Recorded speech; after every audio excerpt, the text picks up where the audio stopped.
Hello there. Welcome to Applesauce and Baloney, talking Star Wars today. I'm Thor. I'm Eric, and joining us today is a sticky ball of white rice, my brother Max. Hello. I am indeed sticky and white. Yes. So Star Wars Visions. I've watched all of it now. We've now taken our first step into a larger world. This is outside of what we know as the normal Star Wars canon. This is a whole different ball game, but it's an amazing ball game. Let's talk about it. Let's break it down. Can it what do be you guys canon think? though? Can it please be canon? Can we have can we like have Astro Boy the Jedi?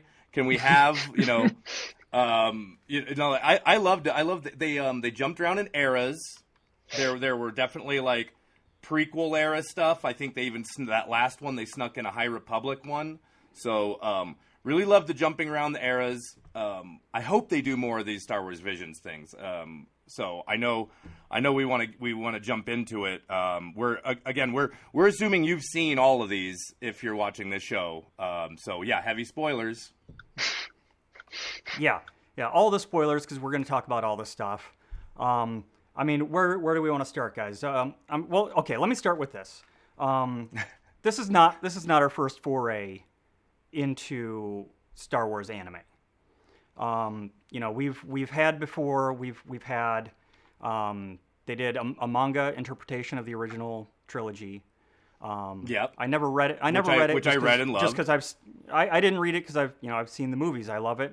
I do love manga, but I didn't really want to blow my socks off with it. So, something else that we've seen is a few years back someone did an X-wing versus TIE fighter anime, total fan which film, is very cool. But it was way cool, and for anyone that loves anime, for anyone that loves Star Wars, I think this blew all our socks off. Well, yeah, that's why we wanted to have Max on, because if anybody knows as much about Star Wars as they do about anime, it's him. So yeah, Max, why don't you give us a little heads up? Maybe people know, maybe they don't know. So what this Visions was is they handed Star Wars over to the 7 top animation studios in Japan.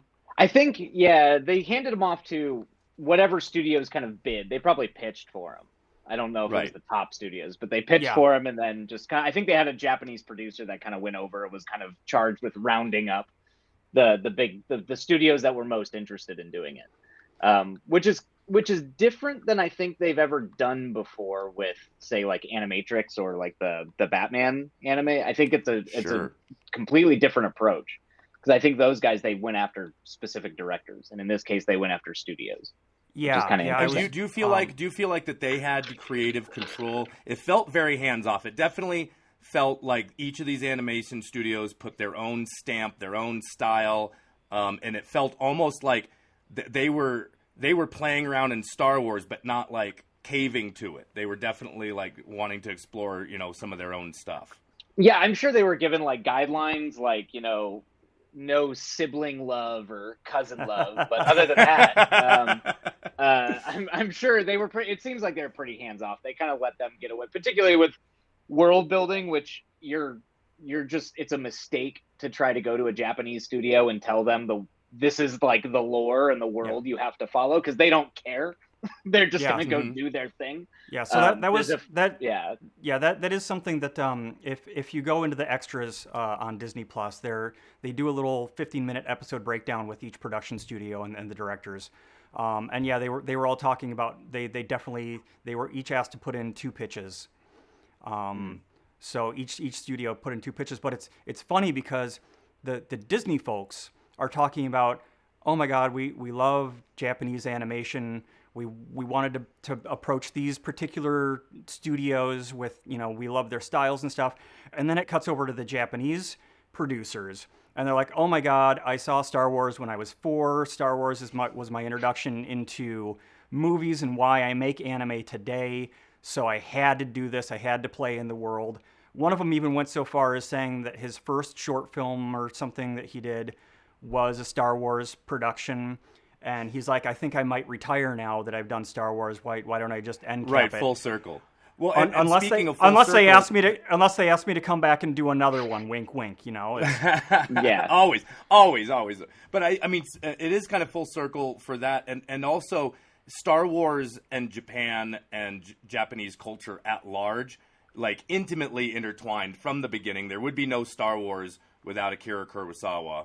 There was such it was the 70s and Star Wars being the first thing that borrowed so much of Japanese culture. And themes and philosophies into it, so it is It is kind of full circle, and I very much felt like it was a match made in heaven, letting these people like play in this world that is so them. Well, there's a fun awareness. Which brings me to a question. Right, what was that? Oh, there's a fun level of like self-awareness with that too, with particularly the last one, which is an inversion of the Hidden Fortress, which was the movie that inspired. Right. That well, inspired, the first one, right? the last one and the first one, really. Yeah, well, the first one, the first one's heavily leans into like Yojimbo and Seven Samurai a little bit, yes. and then the last one heavily leans into just inverting the Hidden Fortress into a sort of tragedy story or a fall. Oh man, those last two episodes were definitely like they gave you the fun ones, they peppered it in, they gave you some palate cleansers in the beginning, but boy, they ended hard. And some of my favorite animes like Ninja Scroll or Akira, like those last two were rough. Okay. So I want to go back to, you had mentioned how it really highlighted, the old masters of Japanese cinema. So let's go ahead and let's start talking about The Duel. All right. So, yes, Kamikaze Doga is the studio that did The Duel. Right.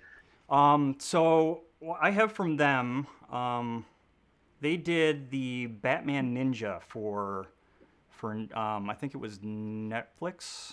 I don't remember where that came out. So yeah, and they also did a little bit of Pop Team Epic, which was a really, really subversive, weird comedy cartoon that was experimental. So they did a lot of like experimental animation for that as well. Okay.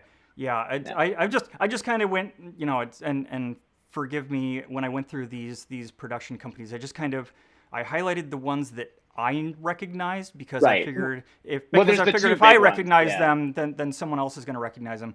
But so you mentioned Yojimbo and Akira Kurosawa. Somebody posted this on the internet. I thought it was really cool. It just kind of shows the kind of color takes, not color takes because it's black and white. But it has a shot of with framing, It has a shot of Yojimbo and it has a shot of the Duel, and it just shows how stylistically the two are just mirrors of each other. Well, and like Max said, a very, very self-aware. They were very, very self-aware in all these the stuff that they were doing thematically, both with Japanese film and Star Wars, and that meshing of Western and Eastern. The guy who wrote it this one is a manga artist, and he got his start doing like Afro Samurai way back in the day. Oh, nice! In the 2000s. Yeah. And so I think he's the one Afro that Samurai interviewed that said that he was like did a fan stuff for Star Wars because he was a big doujinshi guy. So he did a lot of like fan comics. Yeah, every single one of them. It was actually kind of humorous. Every single interview started out with, "Well, when I was 4, when I was 3, and I went to go see Star Wars for the first time." But yeah, it was really funny. I mean, that's everybody's Star Wars story. But it did a good job. Yeah, it did a good job leaning into while simultaneously being a love. I mean, the opening shot is straight up out of Yojimbo. It's the walking in shot of Yojimbo. Yeah. I know. I really wanted to see an alien dog carrying a hand. Real deep cut Yojimbo. If you haven't seen it, go see it. Yeah. So I'm not quite certain. I think this one might be my favorite. Ninth Jedi might be my favorite. I really like this one. I was a little off put with how, like, it was almost too monotone for me. And I know that was a creative choice they made, was because they did all computer animation. For me, that was The Elder. Well, they did all computer animation, and then they did more computer animation on top of that animation to make it look like it was hand drawn. Yeah. That's the really Megalobox cool. method. Like I love the Megalobox. Yeah, I love the way it looks, but again, some of the scenes were like, okay, this is almost a black screen. But I mean, it absolutely blew me away. I absolutely loved the duel. I loved the reveal. They love their demons fight going and having to fight demons and collecting their demon brethren. So having a Sith killing Sith is a pretty good that was Sith killing. That was such a fun reveal. And killing the Buddha at the end. It's all good. Killing the Buddha at the end and then him praying. I don't know. It's good stuff. It's good Japanese. It's good Japanese very, Buddhist. And very episode 1 through 3. We get the duel on the log versus the duel on the lava carriers. We get the waterfall instead of the laser shields in episode 1 with Qui-Gon and Maul. I mean, they did such a great job. All these studios really did a great job taking what is intrinsic into Japanese culture and intrinsic into what we consider as Star Wars. Because that's something that Eric, you and I have talked about in the past is, what makes Star Wars Star Wars? How do you make a Star Wars movie without Luke Skywalker or Han Solo? I think all these studios did that. Yeah. And so I wanted to ask you, kind of along those lines, I wanted to ask you guys, do you think it was intentional, if it was asked by Disney, or if it's just a toy they had to play with, that every single one was Jedi themed and we saw a lightsaber? That might just be my guess is that if you go to a Japanese studio and say you're going to do a Star Wars thing, they're gonna put a lightsaber in it. Yeah. I loved the aesthetic. With the exception, and they subvert, in one of them they subvert that lightsaber in a really clever way, which I actually really love. Which was my big surprise out of thing. My hot take from that first one, though, my spicy one, is Lucy Liu is the only good celebrity voice actress in this whole series. That's brutal. That's brutal. Because she's great in the first one as the Sith. I have notes for literally everyone else because they're all. You have notes because they're all terrible. That's funny because this series is a literal, just a veritable who's who of Hollywood actors and anime voiceover actors. Because I don't, Max. And you can tell because you can tell because some of them hurt me and the other ones don't.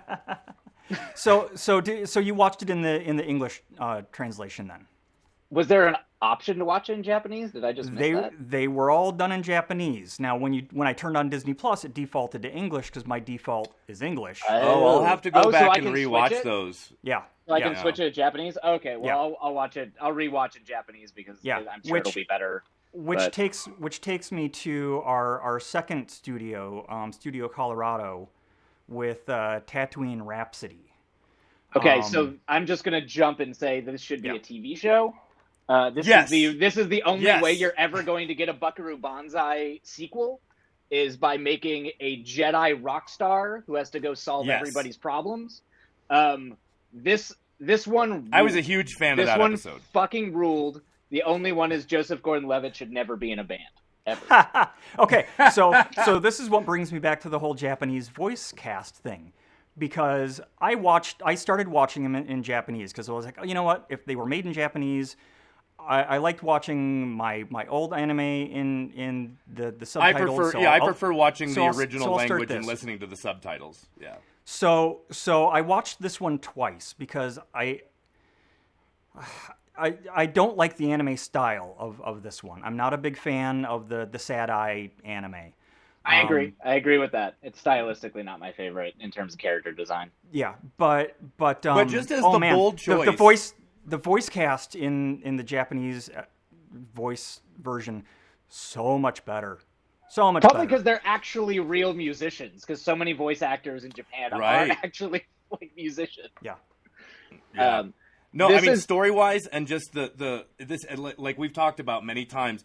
This one, Tatooine Rhapsody, absolutely should be a TV show. Hopefully, they can click views. Disney can see how many people watch that one. I think that one's going to get a lot of rewatches. It's fun, and it expands outside. I'm fine. I'll take all the Jedi stuff you want to give me. I loved it. I also wanted to point out one more thing about the lightsabers. I was trying to get to. Turns his lightsaber into a microphone.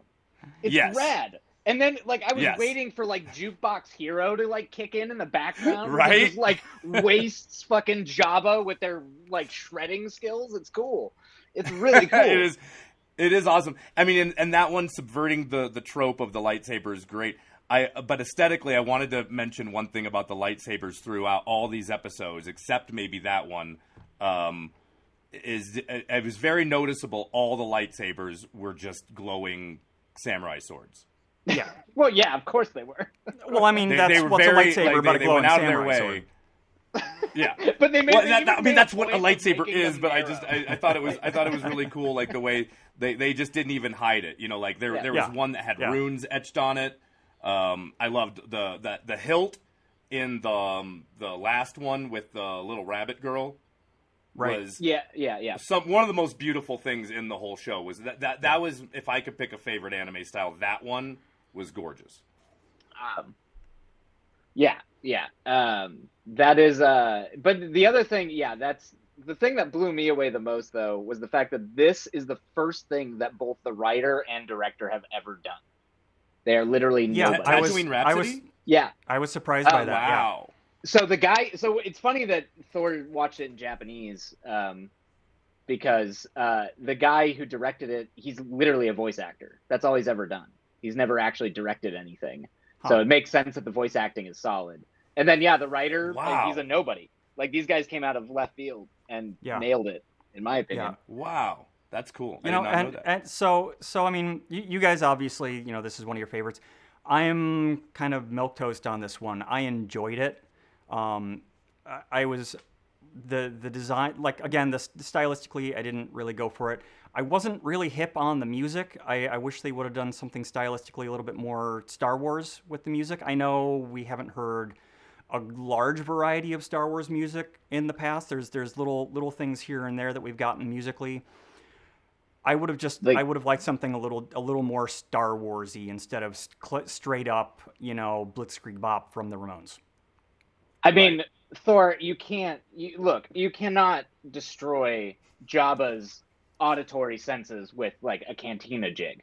You've got to go full metal. You got to shred. I mean, if you want to talk about that, we can go ahead and we can talk about the rap song that we have in Jabba's palace in the remastered version of Return of the Jedi. Yeah, but that's just terrible. Like, that's not shredding the guitar. That's not shredding. That's not shredding. That was okay. That was terrible house music. Well, then let me go to the other canon version of Star Wars music that we get, that I love, and I actually it threw me for a loop when we got there, was when we get The Who, the Mongolian rock band in the Star Wars video game. That would have blown my socks off. True. Now, if they had gone full metal with it like that and just like rocked, like, that would have been cool. But I'm gonna go ahead and give them a pass for that because J-rock is a thing. Right. All right. Well, we're going in some deep cut Star Wars music argument here. But let's get back. I'd like to hear Max's hot takes. Your favorite moments. Let's go around. We're getting low on time. So, like, favorite moments, hot takes on the rest of Star Wars Visions. I mean, we could talk for hours. Okay, yeah. Well, the two Studio Trigger, which is them and Production IG are the two biggest studios that worked on these. The twins, my other hot take for that is Neil Patrick Harris and Alison Brie should never voice act. They're terrible and flat. And that also is my weakest one, which surprised me because it was directed by Hiroyuki Imiyashi, who did Gurren Lagann, and he was one of the big animation directors on Evangelion. So he's like a pretty prestigious. Well, okay, so that makes a lot of sense to me because that one, Thor and I had talked about it before the show. That one just felt very like an anime version of Luke and Leia. But now that you're telling me that's the Gurren Lagann guy, I'm like, okay, well, so he just wanted to do Luke and Leia if it was in Gurren Lagann. Yeah, I mean, he had just got off doing Promare, which is a huge movie in that style. Like, they just moved into that new weird 3D style thing, and right. It's it was just him. Like, it just felt like he was tired and he's just gonna do a thing because it's a Star Wars thing and that's it. And I think I wanted that though. I really wanted something that big because I do like that Gurren Lagann. And if you haven't seen the show, it's ridiculous. It's Voltron on crack. No, it's great. It's way big. And so I like that take. I'm glad that we got the somber, the monotone, the wacky, the sad eye, and we got the like crazy bigger than life people standing on their ships, going into hyperspace with their lightsabers, cutting the most anime version of a Star Destroyer because you just have two. Yeah, I mean they watched that scene in Last Jedi and we're like, we can do better. We're just gonna have a lightsaber into a Star Destroyer with a lightsaber. Yeah, of course. There's a lot of Star Wars that they took from that because one of the arguments I've seen people online are like, well, how are they breathing out in space? And to that I say it's Star Wars. Finn is riding a space horse along a Star Destroyer in and Thor, you brought it up. In that episode. They even are aware of it because then at the end of the these kids are running around outside in space with no helmets on, and then the droid shows up and it's wearing a space helmet. Yeah. So, but that's like it's good. The direction is great. That dude's a solid director. It was written by a guy who's a publicist, so I'm going to blame him for the story or the narrative being kind of milk-filled. It really was. The dude's literally a publicist. But the directions... Max has a hit list today. He has a hit list. So that's that hot take, I guess, on that one. The other Trigger one, The Elder, I dug a lot. I really like the Elder. The guy who wrote and directed it is another Evangelion Fudikuri guy. And did a lot of stuff for Little Witch, which is a great show. Yeah. He was solid. I was a big fan of The Elder. I thought I would have. That's another one. Please give me a TV show with those two. Yeah, like my biggest thing about that is I'm like, oh cool, we actually got to see Jedi being Guardian, like dudes who just go check in on people instead of being like, go solve a consulate, like go be a consulate and solve a trade dispute that's going to turn into a literal war. Yeah. Like, it's like, oh no, he's just going to go check on a village he likes. Well, and this is the one that feels very... This is one that feels like it's in the realm of the new High Republic stuff that Lucasfilm is trying to get started. Because they mention, it's a couple hundred years, the Sith are supposed to be gone, it's in this... era, like the golden age of the Jedi. So yeah, it was nice to see Jedi being Jedi in the way that we've heard about them being in all the movies, but in most of the movies, they're just the worst. Oh, and I have a note here. I have a note here in my thing for George Lucas in regards to the kids. That's how you make characters likable. Did you get that, George? Did you get that, George? Anyway, so there was that one. I'm trying to go through and just do an overview. We talked a little bit about the last one. The last one I dug a lot. It's not... I'm getting to my favorite. I'm going to get to my favorite at the end. I'm leaving good, because I think you're going where I'm going. I hope you're going where I'm going because I want to talk about that one. Anyway, but yeah, it was done by Yuasa, Yuasa's right hand, the last one, a Korean director, who's Masaki Yuasa, who did like Devilman Crybaby and all that. So she's kind of his co-buddy. So that's probably why stylistically that one was really cool. I was wondering where I had seen that specific style of character and the way they draw their characters. The old Tezuka Astro Boy one is also done by the same studio and the Yuasa crew. So both of those have kind of, even though the Astro Boy one, TOB1, has kind of the more retro vibe. That one and Akakiri are both done by the same people, essentially. That one was very beautiful. I mean, it wasn't my favorite because it wasn't like it wasn't as exciting and everything, but it was so pretty. It was just such a beautiful short.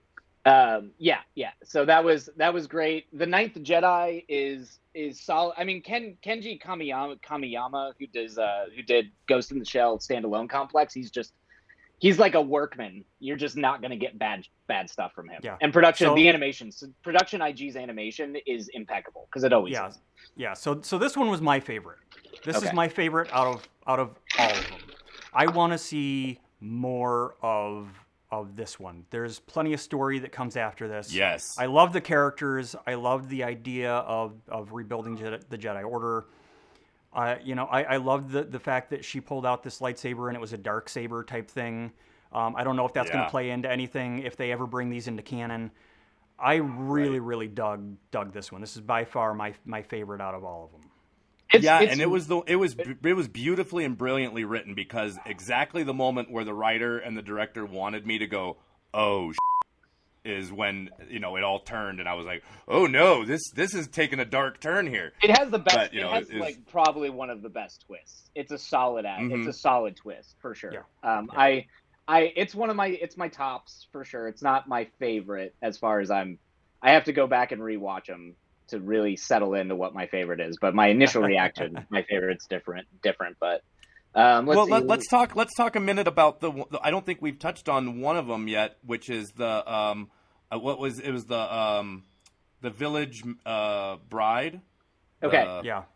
All right. So if we want to get into the Village Bride, let's see. I was really interested to see what you were going to think of that. They were dropping a lot of like heavy, Taoist nature themes in that. So Hitoshi Haga, who worked on Made in the Abyss, which is a really good show about trauma with some questionable decisions. Those who've seen it would know what I'm talking about.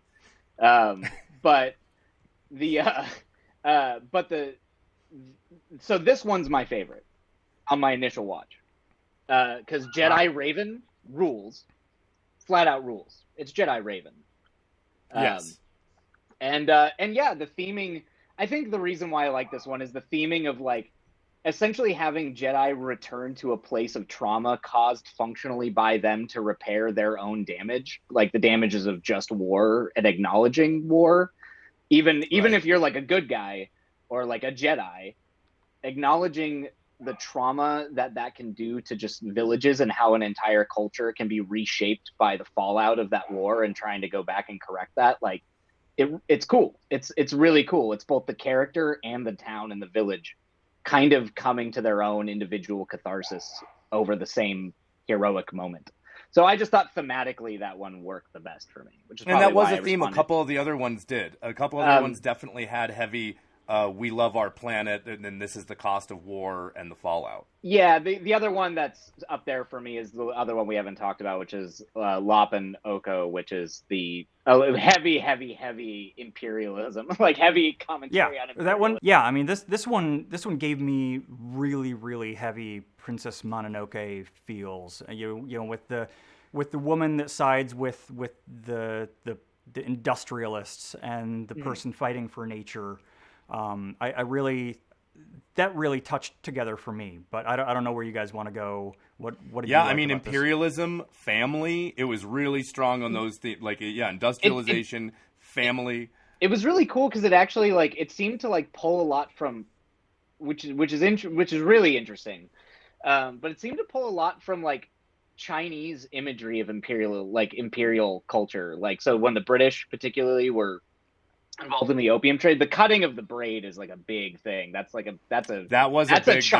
is explicitly an image of China under British imperial rule. That's a really intense image. So it was interesting that they went that way. Really interesting. Right. Yeah. But yeah, I enjoyed it. I enjoyed that it actually directly showed you some of the more complicated elements of imperialism, which is modernization, industrialization for the benefit of a society versus how much is this actually going to benefit people. It was good. It also had the fastest adoption ever, which was 3 minutes, and the penal code would call that kidnapping. Yeah, I'm pretty sure the penal code would call that kidnapping. I had to do a double take. I thought that somehow I had skipped ahead. I was like, 7 years later, is that okay? That's it. We find this little girl, and 7 years later, boom. And I also, okay. I'm pretty sure that the Star Wars Yakuza can do whatever they want on their own planet. They just because that's definitely what these guys were. They were not upstanding, workers. They were a gang of some sort, right? Yeah. And I also have a note here that it's good that we upped everything for 7 years for bunny butt and boobs. So I'm glad we did that. Well, I mean, It's anime, and if for a real deep cut for the weebs out there, it's just ever since Daikon and Anno doing his stealing of the Playboy bunny outfit for an anime girl back in the 80s. Forever it shall be. The rabbit girls will forever persist. it shall be. Right, and talking Never going away. And talking about bunnies, like I was really curious how the average Star Wars fan was going to take over, a bunny character, because we've had some weird alien characters in the past, and we've had a rabbit in the comic books before, but Yes. I was really curious how the average Star Wars fan that maybe didn't read the Jackson Han Solo tales. The Star Hoppers of Dubba 3, I think. Yeah. But So I thought that was really, really stylistically interesting that they went with the whole planet of these rabbit slaves, kind of like Wookiees. Right. They just did that. It's just there's the otaku nerd in me is just like, more bunny people, bunny ladies. Of course. Hey, you know what? We didn't have any cat girls. There were no cat girls. I think cat girls might be relegated to the 80s and the early 90s though. Well, no, I mean we've got Bothans. There's precedent. We've got the Cathar. We've got Bothans. Bothan. Many for as many Bothans that died to get the secret plans, which ultimately was a trap laid by the Emperor. So maybe they were part of it. Maybe they were in on it. We don't see a lot of Bothans. I mean, we just assume they all died to get the Death Star. Maybe that was the studio. That was the studio note. Like someone showed Disney like Dominion Tank Police, and they're like, no bunny, no cat girls, please. Yeah, they studio note from Disney. All these characters die off screen. We never see them. We're not making these costumes. They all die off screen. So, but yeah, no. I hope. Some of these maybe get picked up and turn into a TV show. I hope they do more Star Wars Visions. I'd love to see this trend of giving them a creative freedom to make some bold choices in this format. I'd like to see that extend now. The next Visions would be neat if we didn't see any Jedi stuff. Yeah. Let's explore all these. Star Wars is such a fun sandbox. And we've all talked about, all of us, either, together or individually, have talked about how we really want, to give some people, we really want Disney and Lucasfilm to give people some creative freedom to really play in all the corners of that sandbox. Yeah. Because I love Star Wars, but I don't want to watch it over and over. Well, I do, but I'll just watch episode 4 or 5 over and over, Give me something new. Yeah. Well, and I really hope they're paying attention because, like you said, this really shows when you give creative freedom over to the people that you give your IP to, where it can go and what sort of amazing things they can do. We kind of saw that with The Mandalorian, with Favreau and Filoni. They've taken Star Wars to a really, really relatable place for people. I think that's picked up a lot of new Star Wars fans. I think this is going to pick up a lot of new Star Wars people too. I think they're gonna watch this because it's a cartoon or it's an anime and you like anime. All of these are really, really relatable to people that don't know Star Wars. And I think it gives Disney just another in to get more people into the IP. Yeah. Yeah. I'd like to see more. I'd like to see more shorts like this, and maybe 6 to 12 episode, 20-30 minute shows. Just keep it tight, keep it succinct, and keep it short. Yeah, I was really worried about when I saw that they reach about 15 minutes. I was really worried about that. But then I remembered the Genndy Tartakovsky Clone Wars stuff, and I'm like, well, he did some amazing stuff in 15 minutes. So, one of them I think we got a 23 or a 24. They talk about that in the making of thing where that was 2 different scripts that they smashed together, and then we're kind of worried about producing it, and Disney's like, well, just do what you need to do, and because right. we're not beholden to any TV times. Well, so. and Disney, if you're listening and you do a second Vision season, then you'll be able to take some of Mac's notes.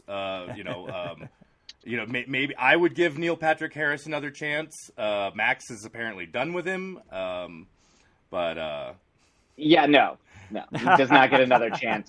Not in voice acting. If you want to put him in something, he's great, but not voice acting. My God. Yeah. Right on. Well, hey, I enjoyed it. I love getting to nerd out about this stuff. Max, you were actually a lot nicer and less spicy than I thought you would be. I thought I was doing okay, but if you're gonna step into the anime world, I have to know everybody, and using the lingo of the kids, who are your S tier waifus from the Star Wars vision? Oh man, why? I'm secretly hoping Eric does not know what any of that shit. Eric. I have no idea. idea. Eric has. I have no idea. Yeah. I have a bad feeling about this. We need to wrap the episode up. We're definitely going to have Max back to talk about Dune. We're going to have Max back to talk about some other stuff. Yeah. So and coming up, and like, subscribe, well, let us know. And coming up, next Star Wars stuff we have coming along is Disney's terrifying tales. We're getting a Lego Star Wars, so we'll definitely be talking about that somewhere in the future. And just news the other day that Andor the series wrapped filming, so that's definitely something that's going to be coming up. I can't wait to watch that, even though it doesn't have K2SO in it. I'm still going to watch it. They have to be lying to us. Yeah, it's got to have K2SO. Yeah. But that's Star Wars Visions. That's a wrap from this side of the galaxy. So like Eric said, like, share, subscribe. Come back, join us for more of these. I hope we cover all the stuff that you guys want us to talk about. And if we don't, let us know. Until next time, may the Force be with you.